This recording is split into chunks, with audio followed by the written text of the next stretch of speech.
you go, a demonstration of using a 5-layer dynamic patch that has 5 different articulations along with some orchestra in the background and being driven by midi. How you can get a lot of detail, a lot of interest in your music that way. And so we're going to talk about how you create from scratch a dynamic patch, strings or whatnot. We'll use strings as an example. And how you can set up all these sliders, what they mean, how you can use the dimension controls, the speed controls, the velocity controls, how you can set up your velocity crossfading on a foot pedal or some kind of controller.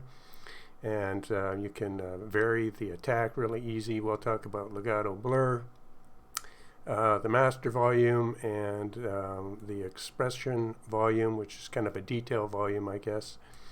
And yeah, we'll just look at what it takes to get things moving dynamically. In the background, you heard the orchestra playing, and it was basically just responding to the velocity that I was tapping in with my keys that was going into remedy. So I hit remedy keys on my keyboard in different velocities, which caused the background orchestra to change the velocity crossfading just by the velocity of my keystrokes, right?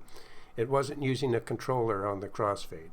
So that allowed me to bring in the orchestra kind of low, medium, and strong, and then respond in kind with moving my foot pedal, which has the velocity crossfading enabled. And that way I could kind of ride the fader and bring in different effects. I could bring in the detail of my solo strings. So I wanted to show that because I watched the video. Robert Singer did a great video on the VSL and how he uses it with his controller to get more dynamics out of his music. And so after watching that, I watched all the other videos on the VSL. And I kind of came up with some of my own ideas, and I'd like to just show them.